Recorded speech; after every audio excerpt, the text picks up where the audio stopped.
Assalamualaikum warahmatullahi wabarakatuh. Halo, saya Rafiqatun Hasanah dengan NIM 2023-310-128. Di sini saya akan menjelaskan mengenai fungsi dan tujuan pengambilan keputusan.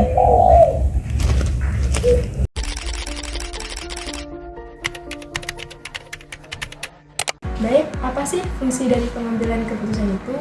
Nah, pengambilan keputusan sebagai suatu kelanjutan dari cara pemecahan masalah memiliki fungsi antara lain.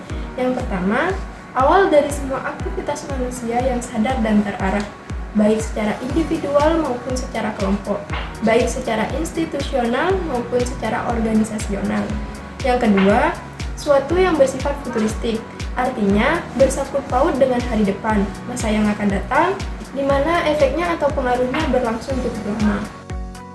Selanjutnya, tujuan pengambilan keputusan yang dibedakan menjadi dua. Yang pertama, tujuan yang bersifat tunggal. Tujuan pengambilan keputusan yang bersifat tunggal terjadi apabila keputusan yang dihasilkan hanya menyangkut satu masalah. Artinya, bahwa sekali diputuskan, tidak akan ada kaitannya dengan masalah lain. Yang kedua, tujuan yang bersifat ganda. Tujuan pengambilan keputusan yang bersifat ganda terjadi apabila keputusan yang dihasilkan itu menyangkut lebih dari satu masalah. Artinya, bahwa satu keputusan yang diambil itu sekaligus memecahkan dua masalah atau lebih yang bersifat tidak kontradiktif.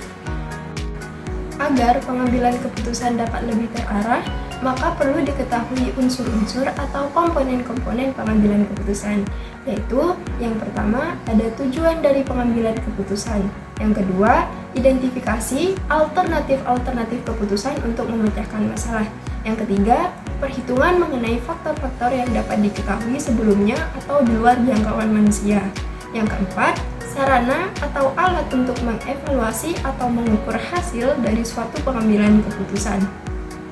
Asumsi dasar unsur-unsur pengambilan keputusan. Yang pertama, mengetahui lebih dahulu apa tujuan dari pengambilan keputusan itu.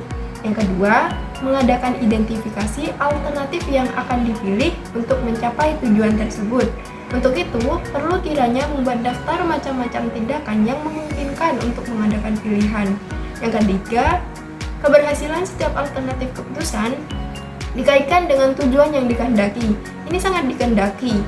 Ini sangat tergantung pada keadaan yang mungkin berada di luar jangkauan manusia. Yang keempat, adanya sarana dan alat untuk mengevaluasi atau mengukur keberhasilan dari pengambilan keputusan itu. Selanjutnya, dasar-dasar pengambilan keputusan. Yang menurut George R. Terry, dasar-dasar pengambilan keputusan ada 5. Yang pertama, intuisi. Yang kedua, pengalaman. Yang ketiga, fakta.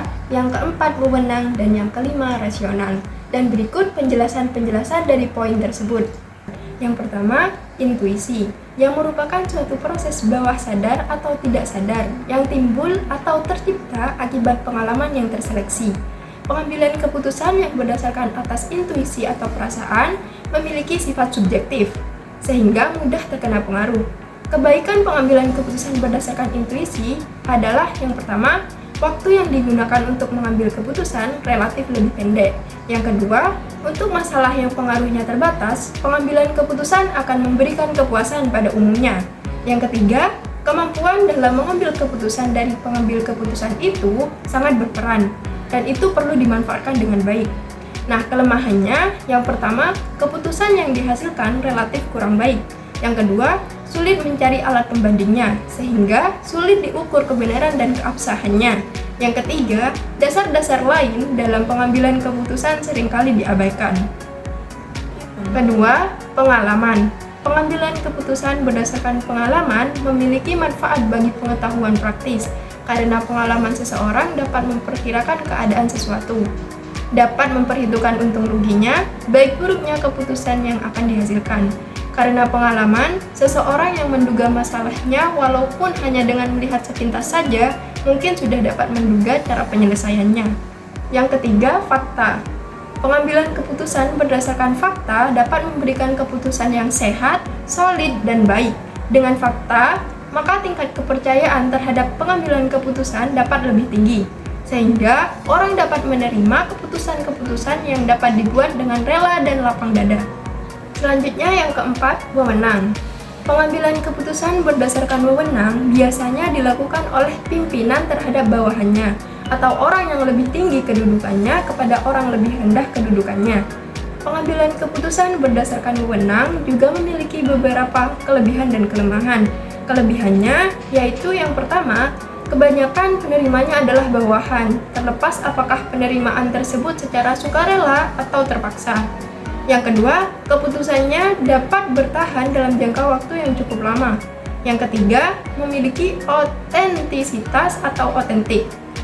Nah, kelemahannya yang pertama, dapat menimbulkan sifat rutinitas.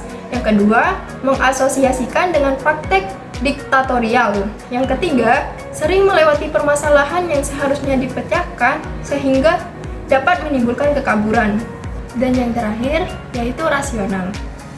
Pada pengambilan keputusan yang berdasarkan rasional, keputusan yang dihasilkan bersifat objektif, logis, lebih transparan, dan konsisten untuk memaksimumkan hasil atau nilai dalam batas kendala tertentu, sehingga dapat dikatakan mendekati kebenaran atau sesuai dengan apa yang diinginkan. Nah, ada beberapa hal yang harus diperhatikan dalam pengambilan keputusan secara rasional. Yang pertama, ada kejelasan masalah. Yang kedua, orientasi tujuan. Yang ketiga, pengetahuan alternatif. Yang keempat, preferensi yang jelas. Dan yang kelima, hasil maksimal. Demikian yang dapat saya sampaikan, semoga bermanfaat. Apabila ada salah kata atau ucap, saya mohon maaf. Nasi goreng rasanya gurih, dimakan di Kota Batu. Terima kasih atas kasih dan perhatianmu. Sampai jumpa di lain waktu.